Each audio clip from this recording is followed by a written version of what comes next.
The story you are about to hear is part 2 of the series Barely Dead. I recommend that you listen to part 1 before you listen to this podcast. There'll be a drop-down icon right here in the upper right-hand corner of your screen.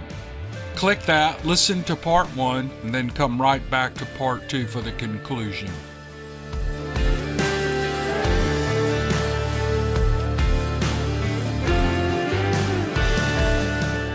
They Sure Can Bite. The conclusion to Barely Dead. Written by Jeff Crawford. Chapter 1. He nodded to a few people and spoke to one of them. He ended up having to stand and listen to the man brag about rolling a 273 in a league game a couple of nights earlier. Bowling wasn't his thing, but the man doing the crowing was a friend. So you stand and listen when a friend has reached the milestone. You also stand and listen if you want to be reelected next time. It's all part of the handshaking and baby kissing deal. He nodded and smiled when an exiting customer patted him on the shoulder as he passed, but he didn't interrupt the bowling highlights to speak to the man and his wife. That would have been rude. In the end, he promised to take the man up on the offer to go duck hunting one evening and disentangle himself so he could find a seat of his own. It had been a long day and he was ready to kill a couple of glasses of iced tea and relax for a time. He'd known the place would be jumping, but it was Friday night and that meant chicken and rice was the special. So he braved the crowd so he could get the first supper he'd had in nearly a week. His wife had been out of town since Sunday doing her annual sisters get-together. This time, for some ungodly reason, all of them had decided to spend the week in Tupelo. Every fall, the city puts on events in the outdoor areas of the city, and the sisters wanted to take it in for once. They had talked about it for a while, and now they were finally going to, so that it needed not be mentioned again. There had been a mention or two of something to do with Elvis also, but he hadn't been paying attention.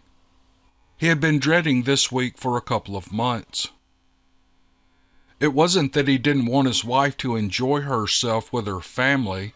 They didn't get to see each other all that often anymore. And it sure wasn't that he didn't trust her being off on her own. She was a dream, and if anyone had ever gotten lucky when gaining a wife, it had been him. She was smart enough to know that she could do a lot better than him, and she was dang sure pretty enough to make any man run to the end of his chain and bark. But for some reason, she had chosen him. She had always enjoyed taking things that folks thought had outlived their usefulness and tinkering with them until she had made something sparkling and new out of it, make it into something that was worth considerably more than it had ever been before she'd gotten hold of it. And from time to time, he believed that was what her intentions had been with him. Take a thing that had some limited potentials and make it into much more than it ever would have been without her touch. Whether or not she had done it by design, he didn't know, but it had happened all the same. He was better for having her around and he knew it. So as much as he hated the times when she wasn't at home to sit with every night, or to hear breathing beside him when they went to bed, or see how she looked with her hair all messy and her eyes still about half closed in the mornings as she drank her coffee, he would never say a word about her going off with her sisters for a few days of fun each year. He knew himself, and he knew what a prize he wasn't.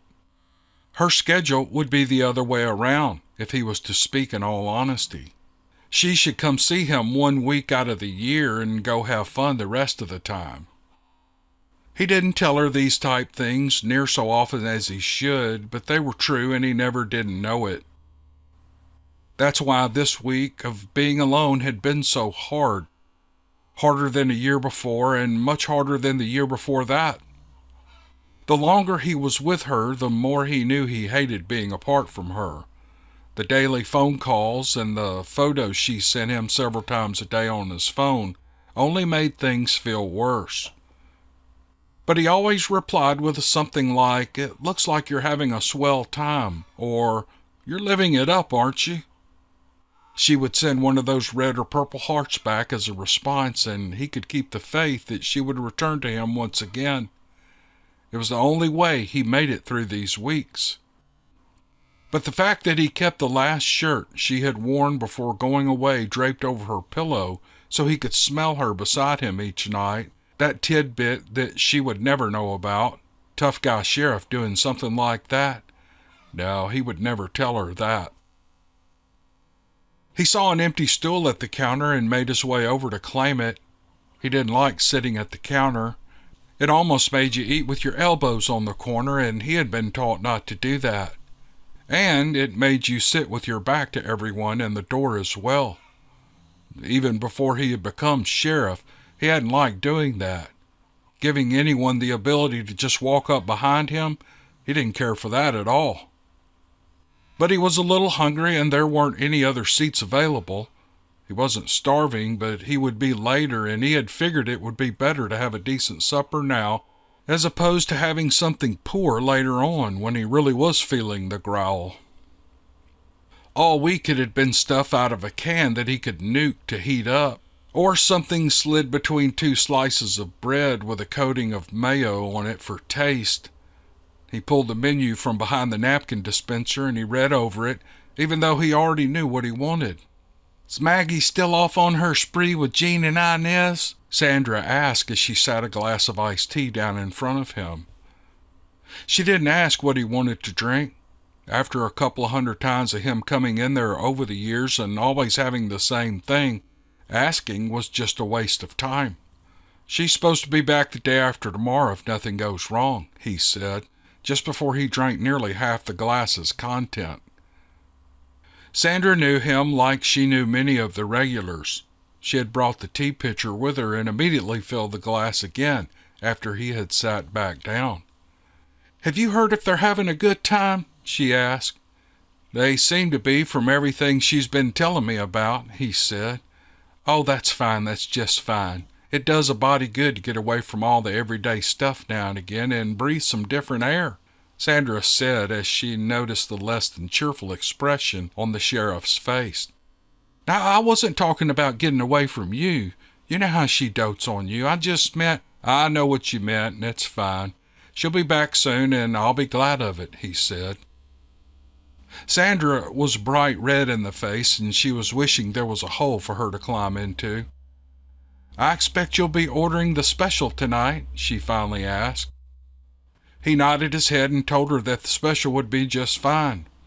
"Now you make sure and save some room for the bread pudding tonight, 'cause it smells really good," Sandra said before walking away in a hurry. While he waited, he pulled his phone and checked his emails. Being the sheriff meant you had to stay alerted to everything, but he refused to bring his radio into an eatery while half the town was trying to enjoy their supper. There was also a new text from his wife.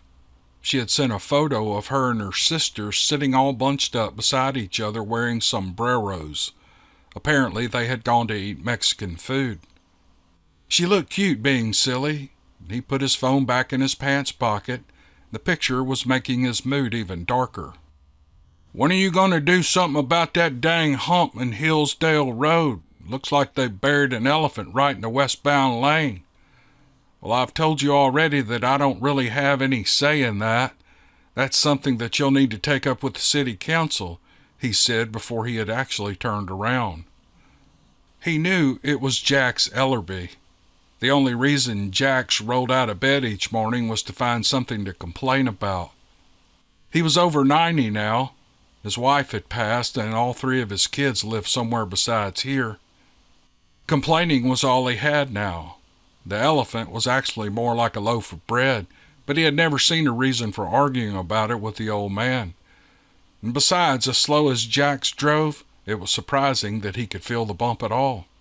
"I'll tell you what, I have a meeting with Roger first thing Monday morning. It'll be me and him and a couple of other folks from the council. How about I promise to take this up with them before I ever mention any of the business on my to-do list? I'll make them listen, and I'll get back to you and tell you what they say. You could go home and just not worry about it anymore because I'm going to talk to them about it," he said. The promise seemed to pacify the elderly man because he patted the sheriff on the shoulder as he thanked him. He reached for his phone again and then withdrew his hand and decided to leave it where it was. The voice was loud in his ear and it startled him. That's why you don't sit with your back exposed, he reminded himself. Anyone can just sneak up on you and start talking to you. The woman smelled strongly of bad perfume, and it didn't mingle well with the coleslaw breath. The two were making his eyes begin to water. "Hey, Ronnie, how you doing tonight? You look well," he said. "Well, I've eaten so much I'm stuffed to the gills. That's how I'm doing. I know I look like I'm about to pop, so don't be talking about how well I look. I'm about 10 minutes from going to my house and flopping down on the couch like a beach whale and falling asleep with the TV on. Now answer me, when are you going to come and talk to my class like you've been promising me you would for more than 6 months?" Ronnie asked. Ronnie was the nickname everyone used when talking to Rhonda. She had been Ronnie since 2nd grade. Now she taught 2nd grade, and her students even called her Miss Ronnie. He looked up and saw Ronnie's husband, Tyler, paying the check. He gave the man a quick wave and watched as Tyler shrugged his shoulders as if he were apologizing. Ronnie could be a lot to take all at one time, and Tyler knew it. The trick with Ronnie was to take only what you could handle and leave the rest for later. It was just easier that way. "I swear, Ronnie, I'll get Joyce to put something on the calendar as soon as she can. I'm really looking forward to doing it. It just isn't easy finding time," he said. "Having people in there all the time to pick jaywalkers out of a lineup, are you? Now look, I'm not trying to bust your chops, Sheriff, but if you think I'm impatient, you ought to try wrangling 28 2nd graders every day. They know you said that you would come and spend time with them because I told them you said you would. Those darlings don't forget a thing except that they're supposed to be learning. Now please just tell me that you really will come by. I need to get them off my back about this so they can start harping about something else," Ronnie said. He grinned in spite of the mood he was truly in. "All right, pick a day. Not a Monday. Pick a day in the next 2 weeks and call Joyce. I'll tell her to make sure I come over on whatever day that you decide on," he said. Ronnie threw her arms around his neck and gave him one of those famous Ronnie hugs. She also enveloped him in a cloud of perfume and coleslaw aromas. He held his breath through both. "You're a peach. Now tell Maggie to call me when she gets back.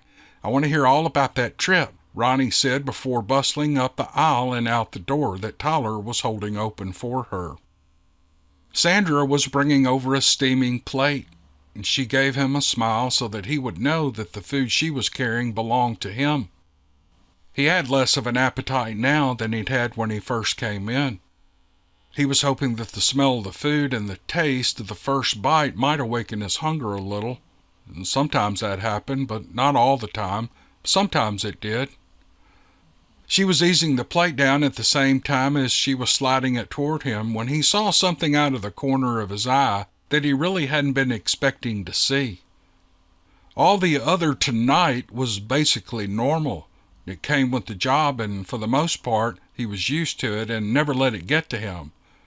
But what he was seeing now wasn't normal or unusual. It was abnormal and highly unusual. It obviously had been there all along, but the crowd had made it to where he wasn't able to see. Much of the rush had made their way home or toward wherever else they were going after supper, so now there was a clear view of the booth wedged into the farthest corner of the room. "Hey, Sandra, I'm going to go speak with someone. Now you take this food back and keep it warm and keep an eye on me. If I come back over here, you can bring it right back out. But if I sit down somewhere else, you wait until I give you a nod before you do anything. I'm not sure yet if I'll be eating or talking over there," he said. Sure, you bet. Is there a problem? Do I need to go tell Billy?" Sandra asked.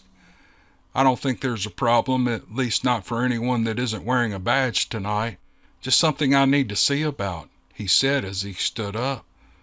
"All right, you be careful, Ricky," Sandra said. "Thanks, I'm sure this isn't going to be anything more than a conversation," Ricky said. The man was wearing a suit, not a nice one and not one that matched the shirt or the tie that was underneath, but it was a suit and it was unusual in itself. "You mind if I sit down and share a table with you? Maybe pass a word and catch up?" Ricky asked. Lindsay Walton laid his fork to the side of his plate and looked hard at the sheriff looming over him. Chapter 2. Ricky wanted to say something about the outfit, but knew that he shouldn't, so he kept his trap shut and waited for Lindsay to respond. "Hey, Ricky, you're welcome to sit down, but I was just finishing and about to leave," Lindsay said. "No, you weren't. Half your meal is still on your plate," Ricky said. "I meant that I wasn't especially hungry tonight is all. Didn't really feel like cleaning my plate," said Lindsay. "Now see, that's not true either. I've known you since you were 4 or 5 years old, and you've never not been hungry. Half the size of all of us and still could eat twice what we did. If you don't want me to sit down, all you have to do is say so. I can't arrest you for not wanting my company at a supper table," Ricky said. Lindsay eyed him for a hard moment. "What can you arrest me for, Ricky?" Lindsay asked. "Yeah, about that. That's one of the reasons I came over here to talk to you. I've been wanting to talk to you for a while about some things, but I never could find you.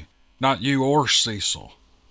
I spoke to Annie Lee a couple of times, and she told me she didn't know where you two were either, and I believe her. Now, I don't think this is a conversation to be had in a dinner in front of anyone who wants to listen in, but we need to talk about it. Just talk, Lindsay, I swear it, that's it," Ricky said. Lindsay pulled his plate back over in front of him while Ricky was sliding into the booth. Then he pushed it away again. He truly wasn't hungry, and Ricky horning in uninvited hadn't helped. He pushed the clean International Harvester cap back from his forehead and he took a drink. Ricky caught Sandra's attention and gestured that she should bring his plate to the booth. "So what have you been up to, Lindsay? Haven't seen you I haven't seen you in 2 or 3 months," Ricky said as Sandra set his plate down. "We had a burying for Mama today, and that's why I'm back in town. I've been working as a sawyer for a logging and sawmill outfit over at Summitville for a little while. They let me off to come to the burying, and my boss even fetched me over here and spotted me the cash ahead so I could buy this suit. Mama always thought a person should dress up for a funeral to be respectful and all," Lindsay said in a bit of a hushed tone. Now Ricky understood why the man was less than his normal loud, brassy self. He thought it was just because he had walked up and put Lindsay off his feed. But now he knew that there was more to it than that. "Yeah, Lindsay, I was awfully sorry to hear about your mother passing. But to be honest, and without trying to sound, I don't know. I thought they buried your mother right after she passed. That was 3 weeks or so ago, wasn't it? I swear if I'd have known they were going to lay her to rest today, I would have been there. Allie always treated me like I was one of her own. I thought an awful lot of her," Ricky said. "Mr. Monroe said if we didn't tell anyone, he could keep her in his freezer for up to 4 weeks. The one where he keeps everyone who has died, not his freezer at the house where he keeps ice cream and whatnot. We had to storage her while we raised the money to buy her a coffin." Lindsay pointed a finger at Ricky, which was something you didn't do even before he had started wearing a badge. But Lindsay had a look on his face and Ricky let it pass without saying anything. "Now don't go over there with your rule book and get Mr. Monroe in trouble because I told you that. He did us a good turn when we needed it, and I expected he's been doing that for people for a while. It isn't like he's keeping the bodies and playing with them or something. He's just helping folks when they've been hit hard, about the only way he can," Lindsay said. "Simmer down, Lindsay. He might bend the law now and then, but Digger is a good man and hasn't ever broken the law that I'm aware of," Ricky said. "You see, Mama never wanted a store-bought coffin. She didn't like 'em. She's real old-fashioned in some ways. She always told us that she wanted all of us, meaning us boys. She wanted us to make her a coffin out of the wood that we grew and cut down here on the property. And we always told her we would. But Roy Ed was one that knew how to make wood look like something. The rest of us could cut any tree and snake it out of the woods just fine. We could just strip it and saw it into whatever size board you wanted. But Roy Ed was the one that could see what a piece of wood could be if it was handled right. But Roy Ed isn't around anymore, is he? He's gone, and so is Willard. Isn't any of us left aside from Annie Lee and me. I could have fumbled around and made a box, but I wouldn't ever made anything fine enough to put Mama in, Lindsay said. Ricky thought he hadn't had an appetite earlier. At that moment, he wasn't sure if he would ever have one again. Damn, it was depressing listening to Lindsay talk. He rolled things off his tongue like they were everyday common things that everyone goes through, but they weren't. The way life had treated him and his family was a shame, a damnable shame, and Ricky wasn't so blind as to not have seen that the majority of the woes that had befallen the Walton family had been brought on by their own doings, but not everything was their fault. And as far as Ricky knew, there wasn't any blame for anything that could be laid at the feet of Allie Walton. As far as Ricky was concerned, that woman was a saint on earth, not just because of the way she had tolerated her family, but in the way that she had treated everyone she ever met. She's gone and finally resting, but she sure didn't deserve to be held up in a dark freezer drawer for nearly a month. He wasn't blaming Lindsay for what they had to do. He just wished it hadn't have had to happen at all. Where is Cecil? And where are your daddy and your sister? I haven't seen a lot of them either, Ricky said.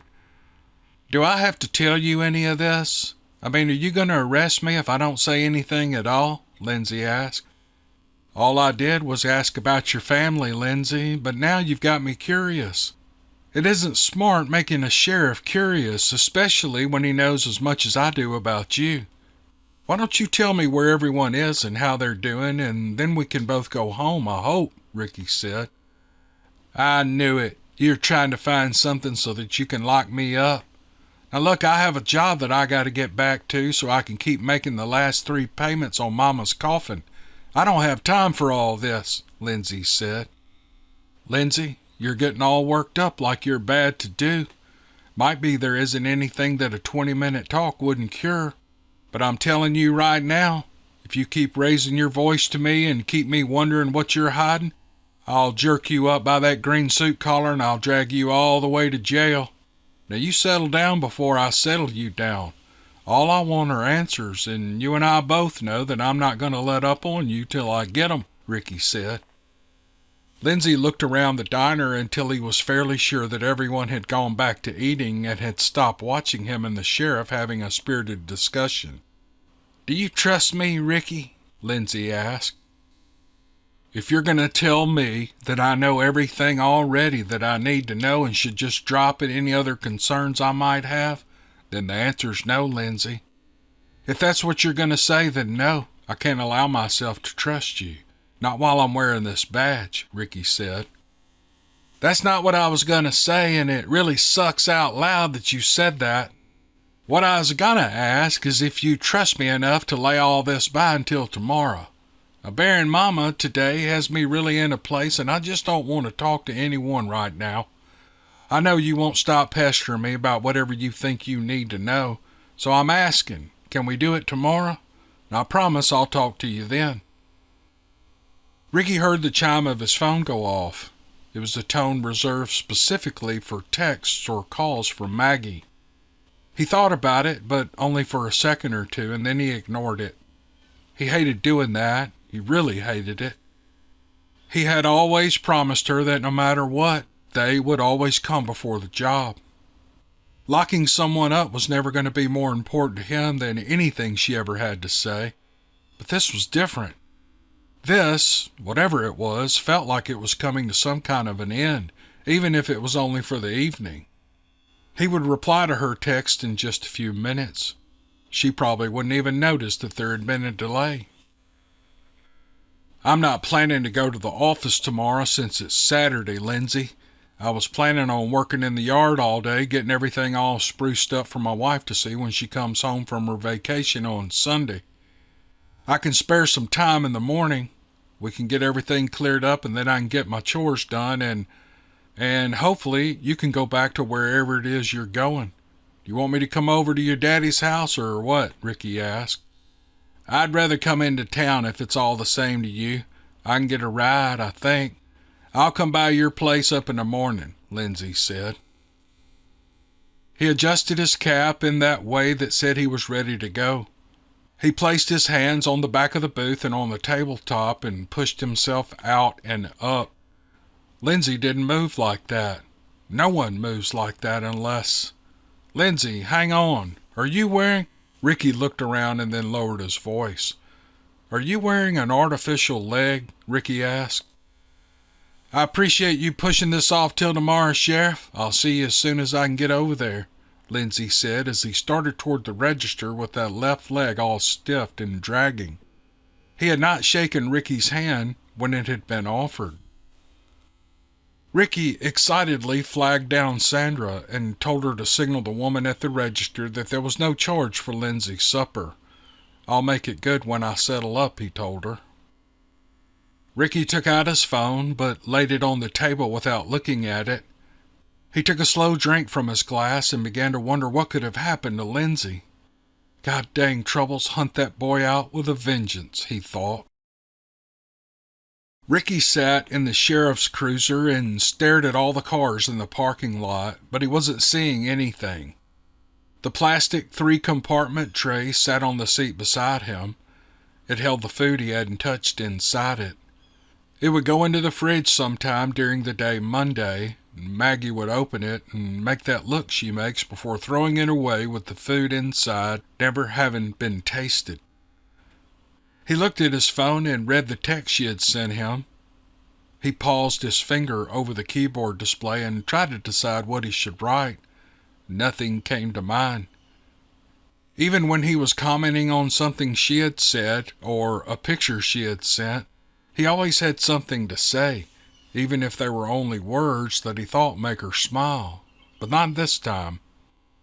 Tonight wasn't a night for typing quick little comments or sending smiley faces. He thumbed the phone over to his contact list and scrolled until he saw her name and he tapped it. He needed to hear her voice. He probably wasn't going to tell her any of what had just happened or share any of the concerns with her. He just needed her voice as a pick-me-up. He could have told her all of it, and it would never have gone any further. She understood how confidential parts of his job were, but he wasn't going to tell her because there wasn't anything to tell. It was just a feeling he had. There was likely a lot less to all of this than he was making it out to be in his mind. A bad day at the end of a bad week had him, like Lindsay had said, in a bad place, but that was why he needed to hear her voice. She always came and got him when he was there. It wasn't fair to rely on her to do that all the time, but he did. He hoped that he did the same for her when she needed it, but she never seemed to need it. Guess she was always too busy rescuing him to need help for herself. He tapped the call button and waited while the ringer played in his ear. He knew her outgoing message and recognized it on the first word. When the prompt came, he said, "Hi," and he hit send. The lights of the parking lot faded out of sight as he drove. He should go home and make sure that the kitchen was tidied up so he wouldn't have to do it tomorrow. Besides, if she walked in and could still smell the cleaning product, she would know he had been a slob until the last moment. But he just drove. He didn't want to be around anyone, but he didn't want to be home alone either. For 2 hours, he drove.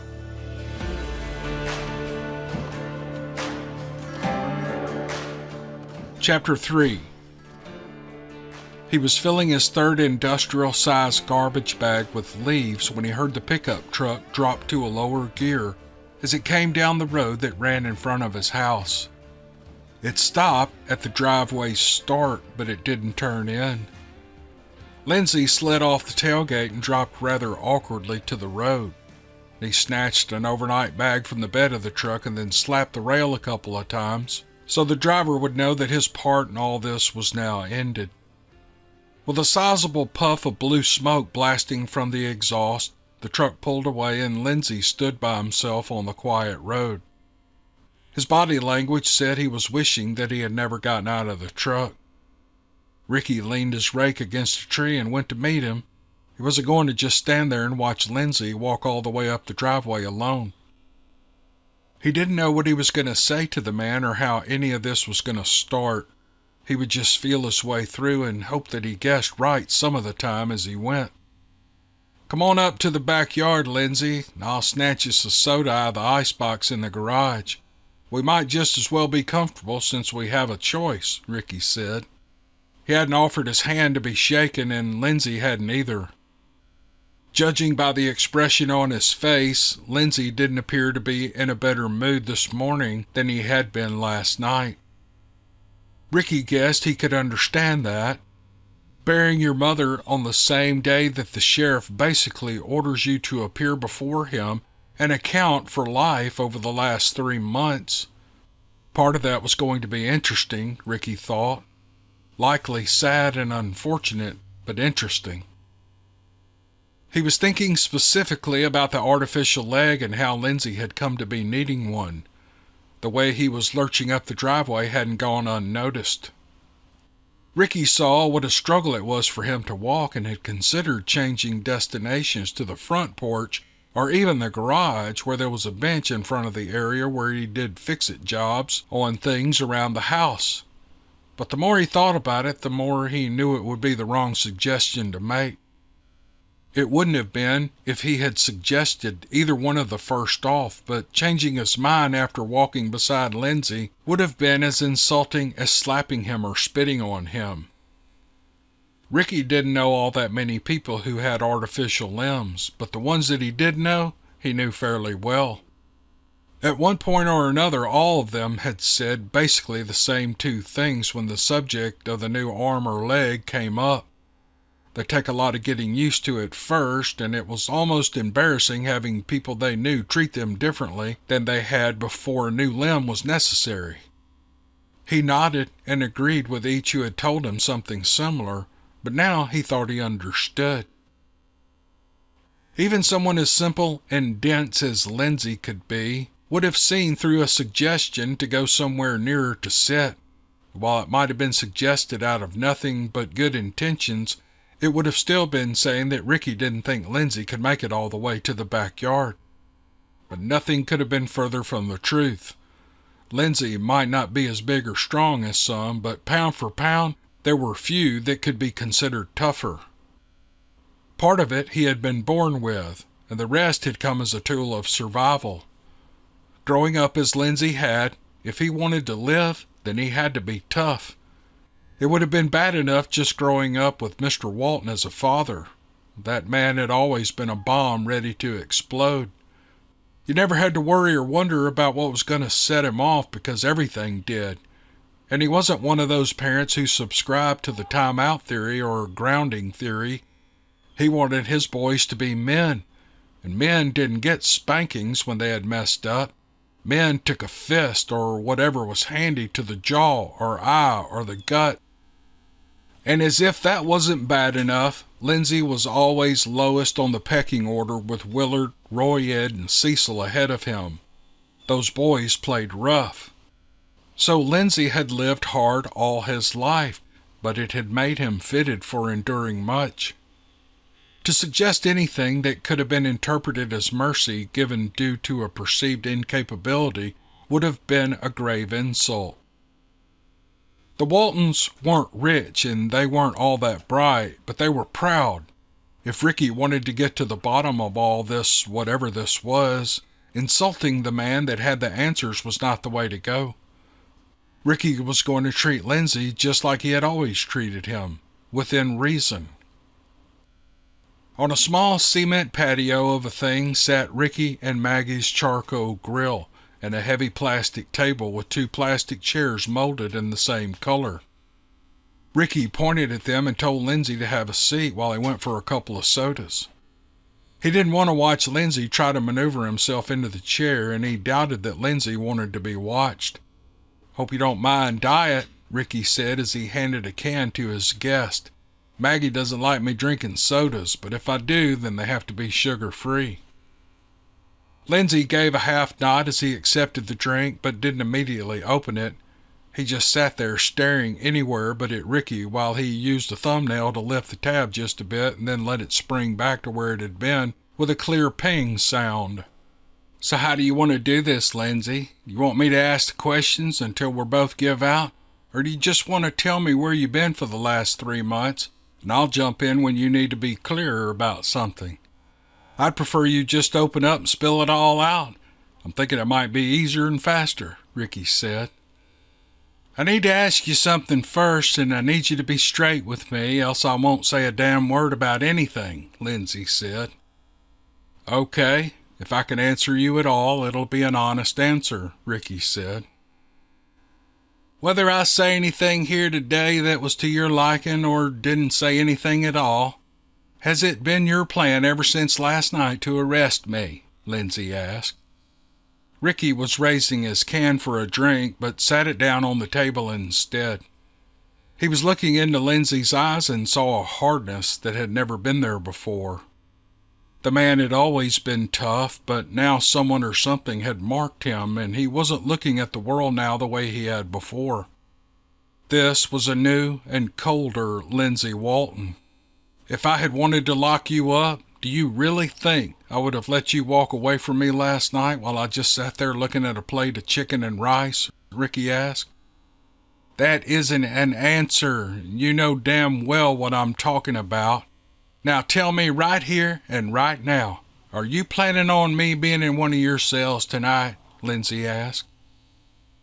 Ricky did take a drink, finally. He needed the time to try to figure the angle Lindsay was coming from, but damn if he could see it. And the other reason for stalling was to give Lindsay a moment to settle, and give himself one too. Old friend or not, Ricky didn't take to being spoken to in that tone from anyone. You didn't raise your voice to Ricky, and you damn sure didn't raise your voice to Sheriff Rick Jennings. He'd been giving Lindsay a lot of latitude since last night, but that particular charity box was just about empty now. "I do know what you're talking about, and the answer to your question is no. But I reserve the right to change my mind based on what I hear today. But as we sit here now, I have no plans to arrest you or charge you with anything," Ricky said. "So you started finally using some smarts and saw that I wasn't to blame for any of that stuff, just like I kept telling you," Lindsay said. "Now tread lightly, Lindsay. You're pushing your good luck. The reason that you're not in jail or have a warrant out for you right now was someone else's call. It wasn't mine. As far as I'm concerned, you're as guilty as the rest of your brothers. But they took a lot of things into consideration and decided it made more sense for you to be available to help out with your family than for you to be locked up.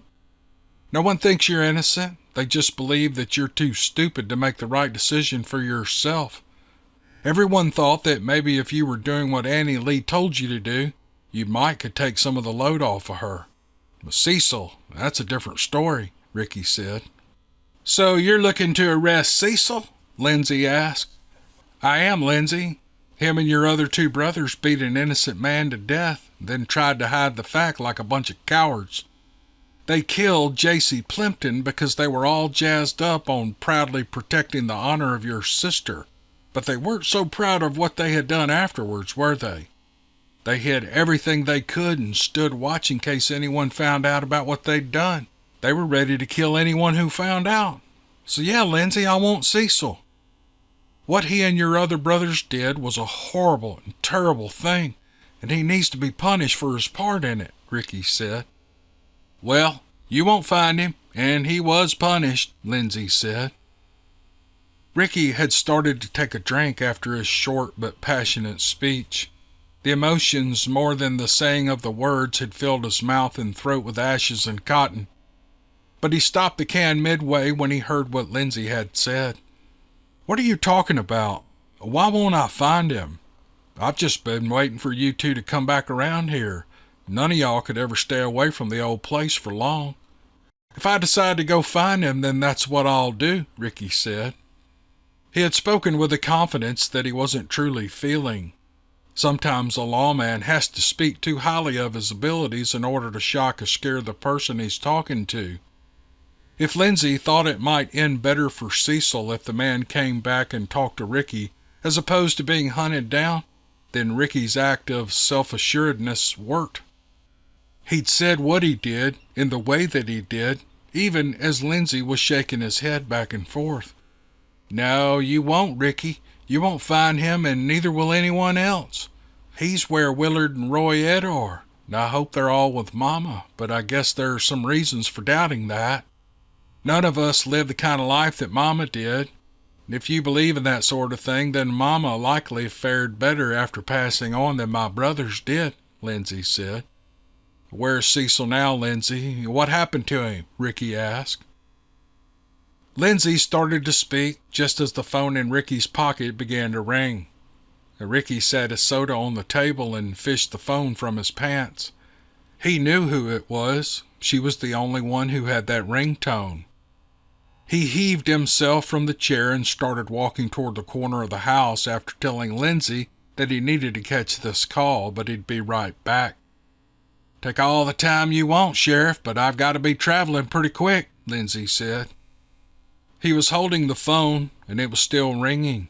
It was playing an instrumental version of a Carpenter song. She had installed it for him because he didn't know how and because she was a huge Carpenter's music fan. "We're not nearly through here, Lindsay. You'll be here until I say you can leave," Ricky said while pointing his phone at him. "Hide and watch, Ricky," Lindsay said with a disquieting sort of grin on his face. He knew the song well enough and he knew its limitations. It was just about to the point where the music stopped and a voicemail invitation was made.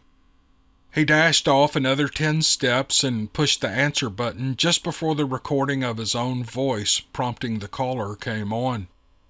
And while he listened to Maggie ask what had taken him so long to pick up, he watched Lindsay take a large pull from the can. He wallowed it around in his mouth a time or two and then spit out a long foamy stream into the yard. While he listened to Maggie talk about how she hated leaving her sisters but was looking forward to getting back home, he watched Lindsay dig like a groundhog at something in his ear. Once he was satisfied that he had pried it out, Lindsay studied it for a time and then wiped it on the side of his jeans. Ricky was barely paying attention enough to his wife to notice that she had said that she would try to call later that evening, but would for sure call before she left in the morning. He told her that all that sounded good and then ended the call as quickly as he could. He didn't run back to the table, but Lindsay knew that Ricky was serious about getting back to what had been interrupted. His eyes widened when he saw Ricky coming back looking like a damn freight train locomotive barreling down the rails. Ricky slapped the soda can from Lindsay's hand, and it flew 8 or 10 yards out into the lawn. He bent down and put his face mere inches from Lindsay's. He jammed a thick, hard index finger into the smaller man's chest. "You're going to answer every damn question I have before you even consider leaving. But before any of that happens, you and me are going to get something straight. You understand me, Lindsay Walton?" Ricky growled. Lindsay didn't say anything, but with eyes still wide, he nodded his head up and down rapidly and repeatedly. "Now, can I sit down and us talk like gentlemen, or do I need to stay in your damn face?" Ricky asked.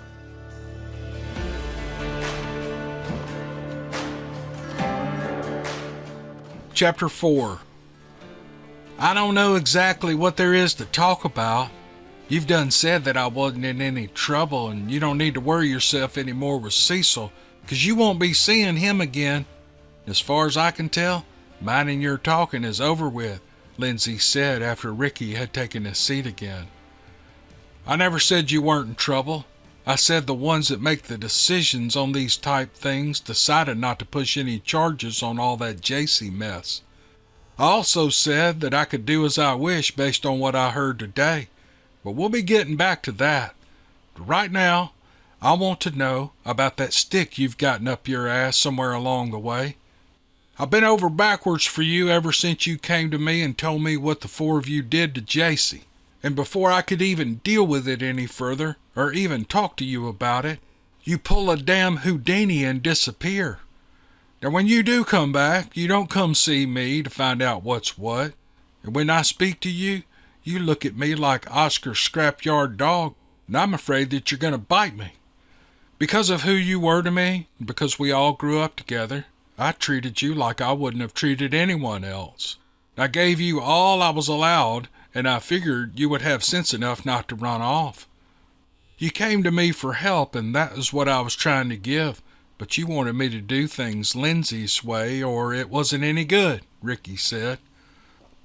You tried to help. I know you did.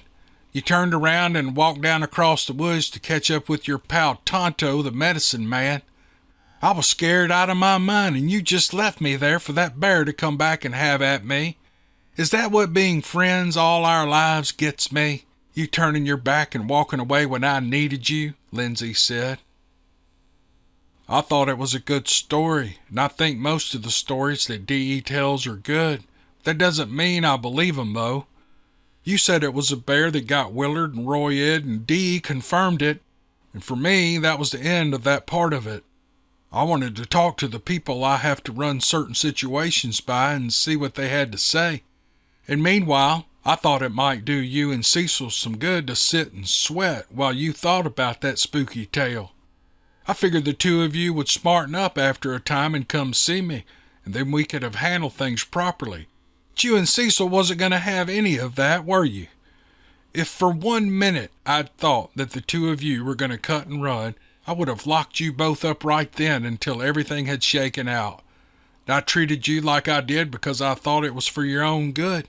You need to stop hating me for that part, Ricky said. Yeah, well, you are too late to apologize. About 3 months too late. I never said that I was apologizing. I would if I thought I had done anything wrong, but I know that I didn't. Now start at the beginning and tell me what happened after D.E. and I left. You can skip the part about talking Cecil into leaving Sharon's house. I was there and she told me how you showed up after hitching a ride. Then the two of you cut a trail, Ricky said. That's right. I thumbed a ride, and when I got there, I took him out in the yard and I told him everything that had been said. We decided to try our luck somewhere else, so we split, Lindsay said. Lindsay, why can't you hear? I saw you digging until your ears were clean, or do you just not listen? I said start at the beginning. Now, I know you went back to the home place because your mama told me that the two of you had come and gone. Only y'all went with a pillowcase full of your clothes. If your daddy knew anything, he kept it to himself, and he's yet to even say hello. Annie Lee looked scared while I was there, and that was hurtful, seeing as how she always seemed to me like a little sister. I knew what she was scared of, and that's why it pained me. She was afraid that I was going to say something in front of your mama about how she had been carrying on with J.C., but I never would have done that. I told her that very thing the next day when I ran into her in town. We went and got a cold drink, and then she and I had a long talk, and I could tell by the way she was acting that she didn't know about Willard and Roy Ed yet, so I didn't say a word. I figured that was something you and Cecil should handle in your own way when you thought the time was right. I didn't hold out much hope of either one of you doing it tenderly or easy, but I still think I made the right decision, Ricky said. I heard all about how you sat and talked with Mama, and Annie Lee told me everything you said to her, too. I don't think I'm done feeling ugly towards you, Ricky, but I'm appreciative in the way you acted around them. That was a kindness on your part, Lindsay said. Ricky nodded but didn't respond. It seemed as if Lindsay was starting to come back around, and Ricky didn't want to derail anything before it got started. He just wasn't sure what he should do next. There were still questions that had to be answered, mainly about Cecil, and that new leg was never far away from Ricky's thoughts either. You want to come inside and have a smoked chicken sandwich? I can make some fries to go with it. My wife won't let me have fries but once a week, so I thought I'd have a few before I get snapped back on the leash when she gets home. I know you didn't eat much supper because I saw what you left on your plate. I never touched a bite. Figured you and me could do with some filling, Ricky said. Well, it does sound good, but I need to start thinking about who and when I'm going to get to ride me back over to Summitville, Lindsay said. I'm not doing a thing today aside from talking with you. We'll go eat and continue our talk, and then I'll give you a ride when we're finished. It isn't more than a 2-hour drive over there, and it'll give me something to do later, Ricky said. Well, a sandwich does sound kind of good, Lindsay said. Ricky was smiling inwardly as he led the way to the back door. Lindsay kept his seat at the kitchen island while Ricky straightened everything up after they had finished. The dining table was just sitting there empty and ready for use, but Ricky had pointed to a stool when they had first entered the house.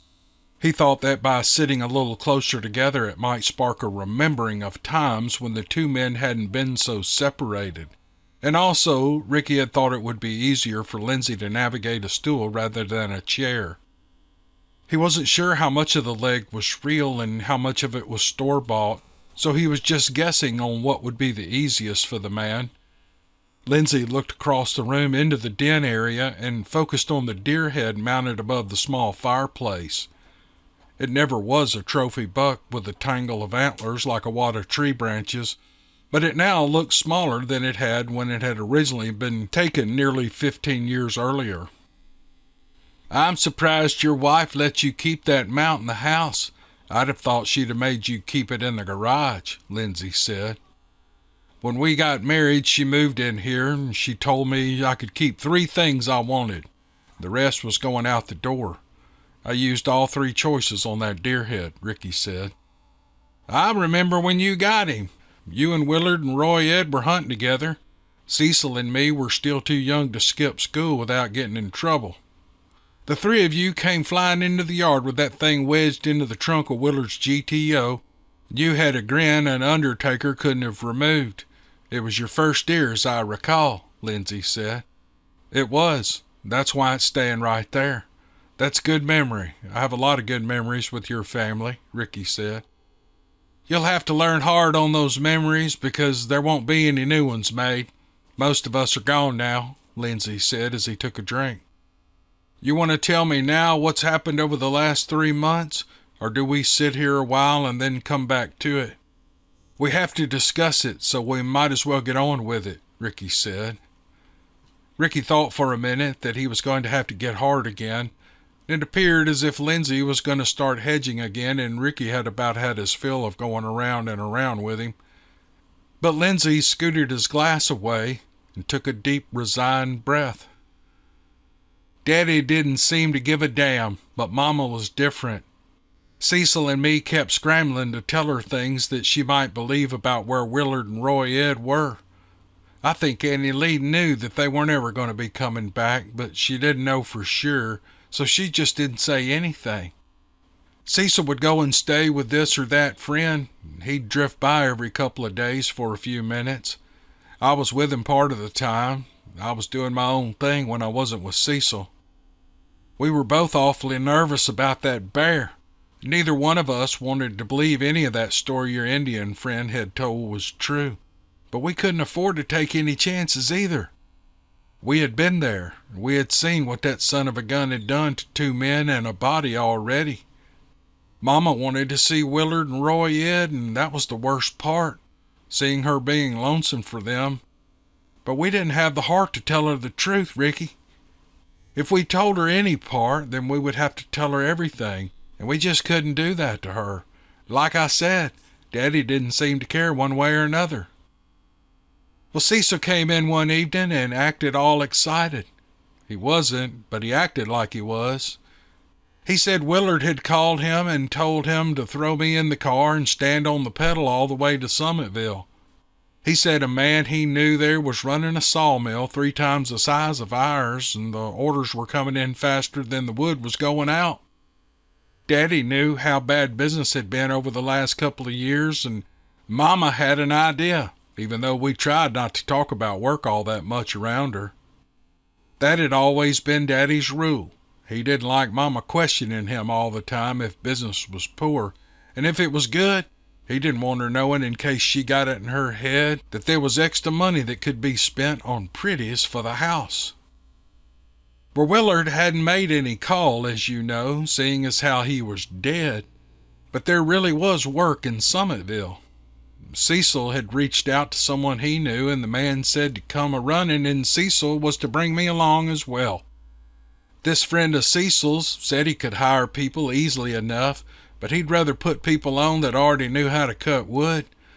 Cecil and me might not be good for much, but we know sawmill work. I acted like it was a big surprise to me when Cecil told everyone, but the two of us had already talked it over. We're doing work that we already knew how to do, getting steady wages, and it would be more than 100 miles from empty graves and vengeful bears, and it sounded to us like the way to go. Mama was just glad that all us boys would be together so that we could look out for each other. She said that she could relax a little knowing that we were all there for each other because she was awfully worried about Willard and Roy Ed. Well, she started crying and Daddy told her to dry it up or go in another room because he was watching a tractor pull. And I went to pack a few clothes, but mainly I just wanted out of that room. Seeing Mama hurting in any way always worked on my nerves, and I couldn't take seeing her sitting there and thinking about how lonesome she was going to be for all of us. All we'd have to do is just try a little bit while we were growing up, try to show her how much she meant to us all, but we never gave it much thought. I can't remember the last time any of us gave her a card or something for her birthday or for Mother's Day. We always gave her some little something at Christmas, but it should have been more. I came close to telling Cecil that I wasn't going. I didn't want to leave Mama like that. And then he asked me if it'd be better if someone brought her the parts of us that the bear didn't eat. Well, I didn't want that for her either. So we both kissed her and told her that we'd try to get back every weekend or every other weekend for sure. Daddy kept turning the sound up on the television set. Annie Lee just sat there beside Mama being real quiet and lost looking. We knew that we were putting a real load on her, but we really didn't know what else to do. So we left, and it was the last time that any of them saw Cecil. So the two of you hightailed it over to Summitville and went to work at a new job just like nothing had happened, Ricky asked. Well, it wasn't as near so simple as you're making it out like it was, but basically, yeah. You can't have any idea how scared Cecil and me were. We were scared that we had been marked by JC's spirit or whatever the hell was living inside that bear.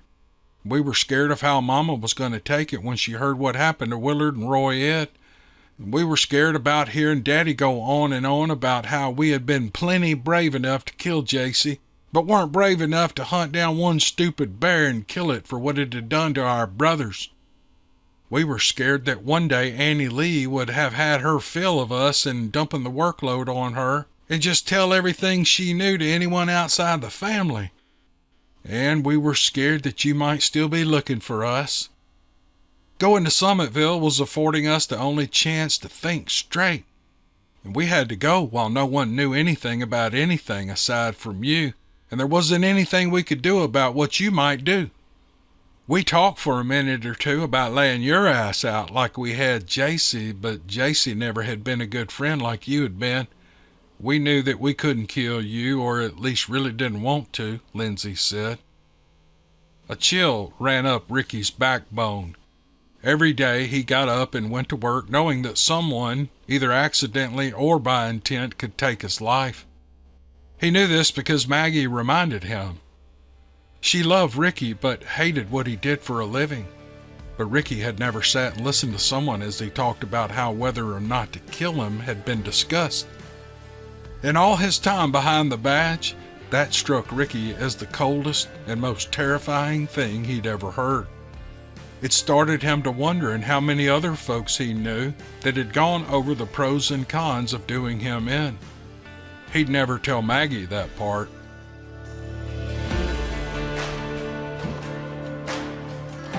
Chapter 5.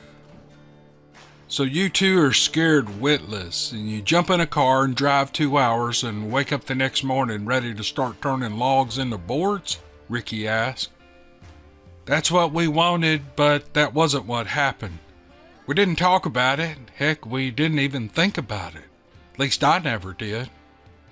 We left on Friday afternoon late, and we drove straight to the log yard, which was empty when we got there, of course. We didn't know what else to do, so we pulled up next to where a building had a sign on it and said office, and we got as comfortable as we could, and we went to sleep.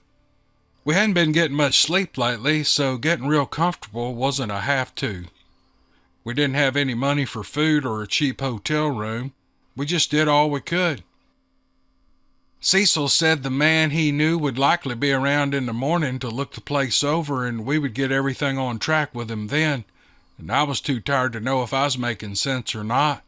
I was just glad to be away and wanted to sleep a while. Cecil had been right. I damn near messed my britches when the man started rapping on the car windows with a big stick. It was light out, so we had slept all night.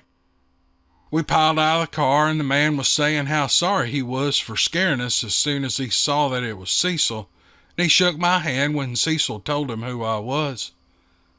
I was trying to work the crick out of my neck while he was talking to us.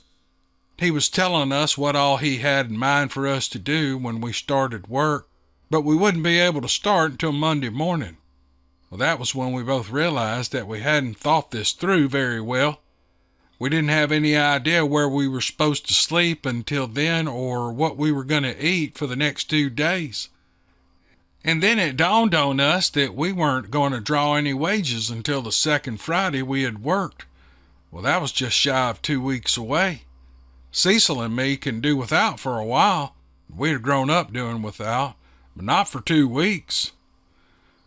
We both told Tommy, that's the man's name, it was Tommy. We told him that we appreciated the offer, but we might have to put starting work off for a while. We might need to go back home and raise some dough so we can have a place to stay and a way to eat when we came back in a week or two. He told us that he couldn't wait a week or two to hire someone. He needed work done now. He wouldn't promise to hold those jobs until we came back. Well, I could see his point. It was disappointing, but I understood. Cecil was so mad at not thinking this through that he was just being quiet. We both thanked him again and started to get back into the car when he told us to wait a minute. Well, Cecil and me looked at each other, hoping one of us would understand what was going on when we saw him tear off running toward that building marked as the office. We didn't know what he was doing, but we stood there and waited because he had told us to do so. Directly, he came out holding a sheet of paper in one hand and stuffing things into his pants pockets with the other. He came and laid that piece of paper on Cecil's hood, and he told us to come over and pay attention.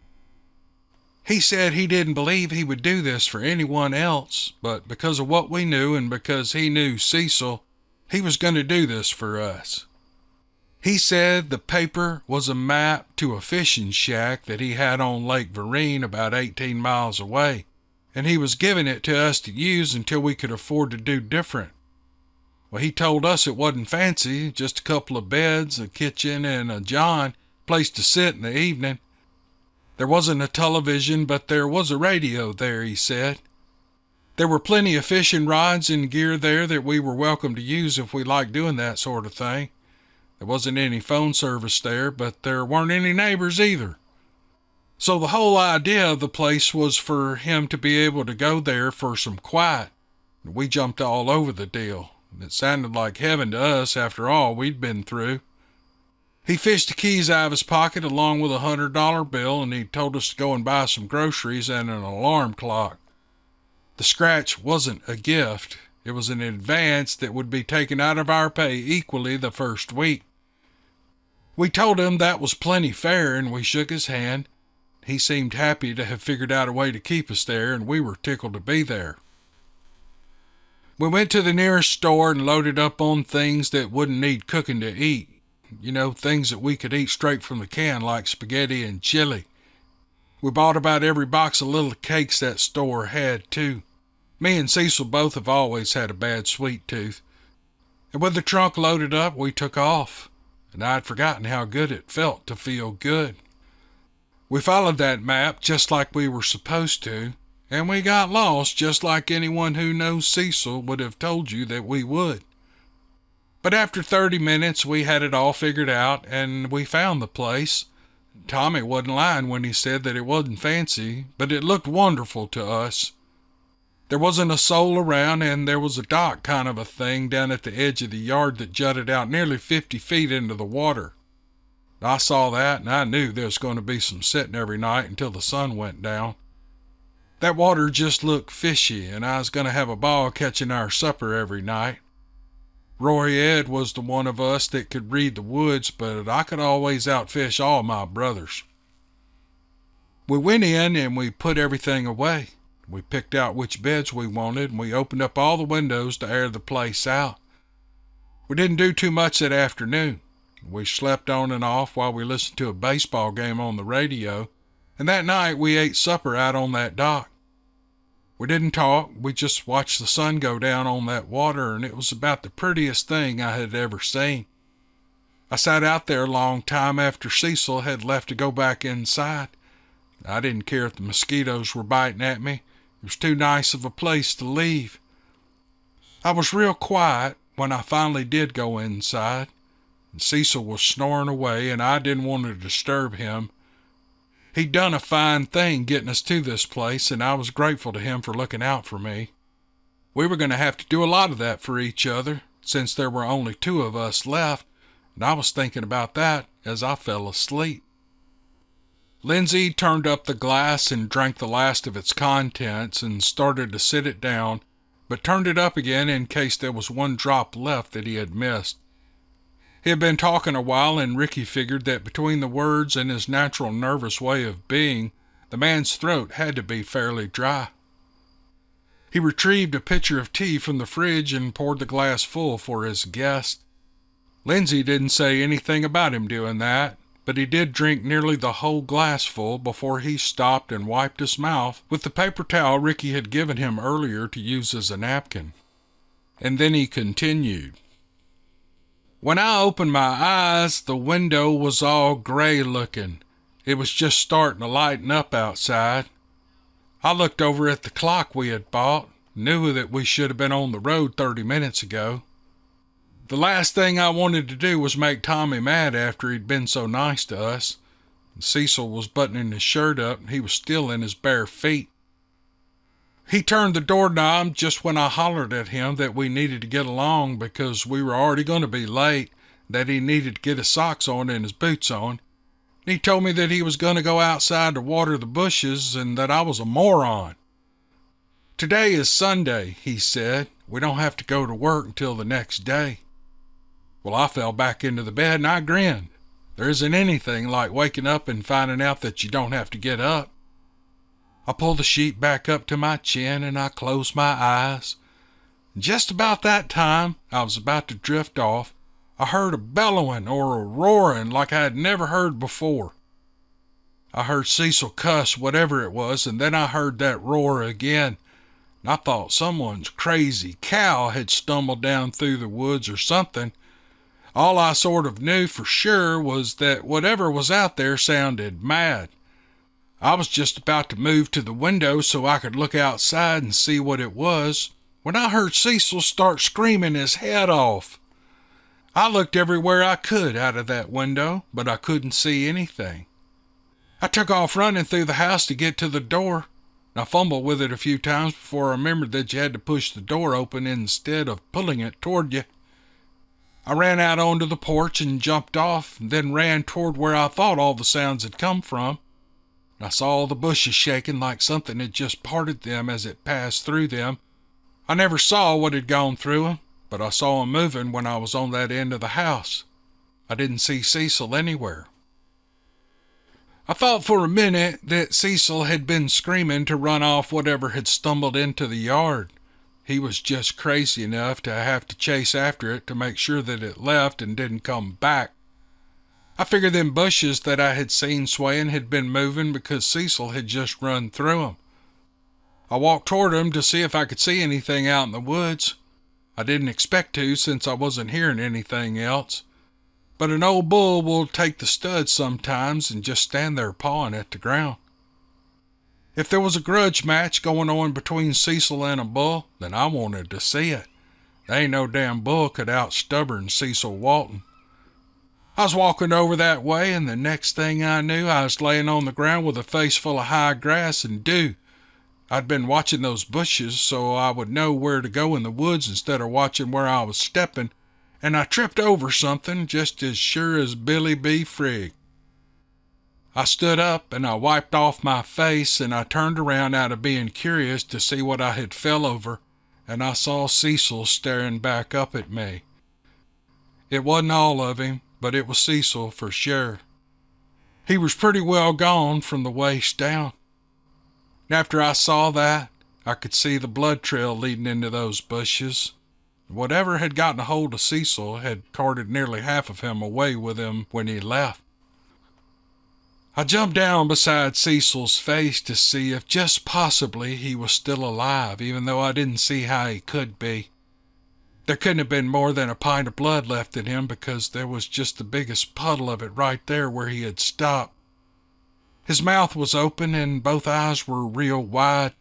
I don't know if it was because he was scared or mad, but that's how he looked when he died. I was yelling for him not to die and not to leave me, and I told him I didn't want to be the only brother left, but he couldn't hear me anymore, Lindsay said. Ricky swallowed hard and closed his eyes while he imagined how hard his old friend must have died. Well, I yelled and I cried for a while. I don't know for how long. Every time I thought I was all cried out, I'd open my eyes and see Cecil staring up at me all scared and mad looking, and I'd start all over again. Ricky, this is the part that still pisses me off. I was kneeling there, and all of a sudden, I couldn't think about anything except how the dew had soaked through my knees and my jeans, and how uncomfortable it was. Cecil was laying there with both of his legs gone, and I was worried about my knees being wet. If that was all I could think about, then maybe I had never deserved to have any brothers at all. Well, I stood up and I remembered that at least with Cecil there was something this time to bury. There hadn't been anything with Willard or Roy Ed. I started to pick him up, but he was too heavy and awkward with that way he was shaped now, and he was all slick from the dew and other things. I thought about running my arms under his and carrying him that way, but I couldn't bear the thoughts of him staring at me from only a few inches away. So I reached down and I grabbed a hold of the back of his collar, and I started dragging him back toward the house in the car. I wanted to cart him home to bury him on the property, but having him rolling and bouncing around in the truck for a couple hours didn't seem right. But I didn't know if I could bury him out in the woods at Lake Vanier because I hadn't seen a shovel anywhere. I considered going and buying one, but we didn't have but about $6 left after buying all that food. I just didn't know what to do. And I propped him up against the corner of the porch and I walked down to the dock so I could sit and think. I needed for it to be quiet for a little while, and I needed to be where Cecil wasn't staring at me with those big-ass eyes. At first, I had felt sorry for him looking that way, and I do now, but for a time, in between then and now, it just got on my nerves. I know you'll think ugly of me for this, but it was kind of aggravating like, sort of as if he was doing it on purpose to keep me rattled. Willard had always believed in fighting, but Cecil getting into people's heads just to irritate them. For a few minutes I thought he was doing it to me again, but not anymore, I don't.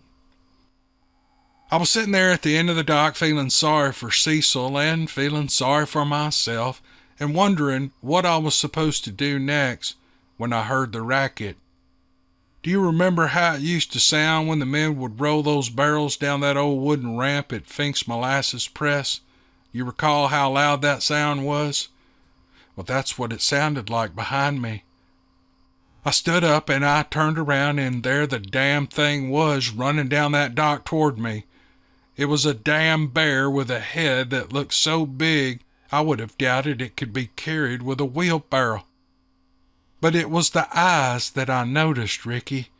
They were big and crazy looking, but they looked like people eyes.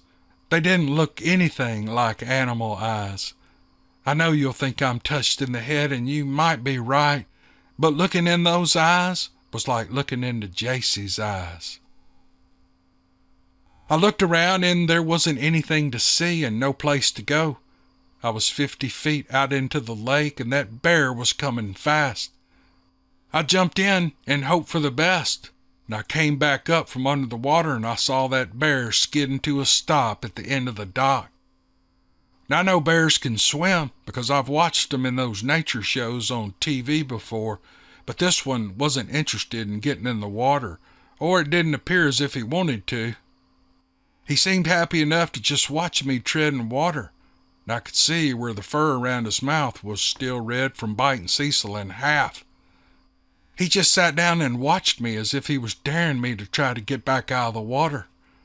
I just thought I didn't know what to do earlier. Now I had no idea. I kept looking around hoping I'd see someone fishing in a boat that I could flag them to come and get me. I should have been watching the bear's eyes. If I'd have been paying attention to them, I might have seen what he was looking at. I didn't know there was anything there besides me and the bear until that alligator bit down. I'm here to tell you, Ricky, they sure can bite. That damn gator turned me every way but loose, and for a while I was out of the water as much as I was in it. It kept thrashing me about until I was sure I was going to throw up or die. Willard never gave me a beating like that gator gave me, and then all of a sudden it just stopped and swam off. I was tired, but I tried sort of kicking my feet to go somewhere, but I didn't know where, but I just kept going in circles. That bear was watching me when I started screaming, and I had finally figured out that my leg was gone from the thigh down. Yes, sir, they sure can bite, Lindsay said.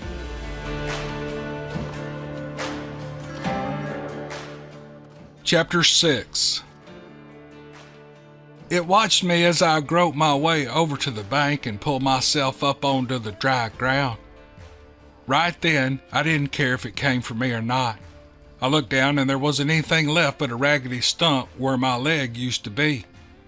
It was bleeding, but not like I thought it would be. I jerked my shirt off and wrapped it around the end of my leg, and I was holding it as tight as I could, and then I looked up. And just as quiet as a feather falling, that bear had walked that dock and come around to me through the grass. I'd never heard him moving. He walked right up in front of me. He was standing as close as you and me are sitting next to each other right now. I was dead, and I knew it. I was just hoping it would be a quick death and not hurt much, and my leg was enough pain already. That bear stared at my hands holding that shirt to what was left of my leg and then leaned forward and sniffed a couple of times. Ricky, I swear to this on as many Bibles as you can find to stack up. It grinned at me as much as a bear can grin, I guess, and then I saw its eyes change from people's eyes back to animals' eyes. It just turned around and walked away. I saw it turn its giant head and give a glance at Cecil where he was propped up against the porch, and then just kept walking into the woods. I think it knew I had been part of Jaycee's killing, but that I hadn't done any of the killing. I think he was satisfied that I had been punished for my part. Now Willard and Roy Ed and Cecil had actually killed Jaycee, so their punishment had to be worse. At least that's what I believe, and I'll not be convinced otherwise. Well, I dragged myself to the house and inside where I used some sheets and belts and bootlaces to make a better bandage. I made it back to the car and I started driving myself back into town. I wanted to do something fitting for Cecil, but I just couldn't. I made it about 10 miles, and when I sort of faded out and wrecked, and the next thing I knew, I woke up in a hospital bed. I guess someone found me and took me in or called someone. And when I came around, I told them how to get a hold of Annie Lee. She showed up about 3 hours later, and she had brought Mama with her. I wish she hadn't done that because there wouldn't be any secret keeping then. After they had been riding me pretty good for a while, I finally told him about everything. Annie Lee was crying the whole time, and Mama was crying too for much of it, but then all of a sudden, she got a strange look in her eyes and sort of slumped in her chair. Annie Lee went out into the hall and started yelling for help. It turns out Mama had had a stroke. They took real good care of her in the hospital, though, while they were taking care of me. Annie Lee was back home seeing the daddy and would drive up a couple of times a week for an hour or two of visiting. Daddy never came with her. I guess my sister told him everything I said, but I don't know that for sure. Mama was mending really well at the same place that they put me when I was released. They were helping her do motions every day, just like they were helping me too. I would go to her room and we would eat supper together just like we used to back home. And they finally said she was well enough to go home, and Annie Lee came to get her. They fitted me out with a new leg a few days later, and Tommy came to get me. He fixed up a room in the back of the sawmill's office so I could stay there. I couldn't do what I was supposed to be doing, but I could get around enough to keep a saw sharpened, so I took that job. I'd been doing that for a couple of weeks when Annie Lee came to tell me that Mama had passed in her sleep. Lindsay took a deep breath and allowed it to come back out very slowly before he told Ricky that he knew everything now. Ricky had driven slowly on the way back home from Summitville. He had gone inside and only made it as far as the sofa in the den. He fell onto it and didn't move again until he heard Maggie slam the car door in the driveway. He met her at the door and threw his arms around her. She hugged him back and then tried to loose herself from his grip, but he wouldn't let her go. "Get back in the car. It won't take me 5 minutes to pack," Ricky whispered in her ear. "Pack? Where are we going? I just got here after a week of being gone," Maggie said. "I've got 3 weeks of vacation built up, and we're going away for every day of them. I'll call the office from the road in a little while," Ricky said. "We can't just up and go. We have—" "Maggie, I need to be alone for a while, and I need to be alone with you there beside me," Ricky said. She looked into his eyes and saw that there was hurt there that wasn't there before she had left. She didn't know what had happened and wondered if she ever would. What she did know was that her husband needed her as he had never needed her before. "You go pack while I use the restroom. I'll meet you in the car," Maggie said. The end. Special thanks to Jeff Crawford, the author of Barely Dead, Part 1 and Part 2, for sharing with us his creative ideas and his creative writing. I've enjoyed narrating this story so much, and I look forward to and plan to do more stories with Jeff. Thank you, Jeff. Jeff's Amazon bio is in the description. You can go click it, look at all the books he has for sale. He's a prolific writer, and I think you'll be happy with any of his books that you buy. Thanks for watching this podcast, and we'll see you on the next one.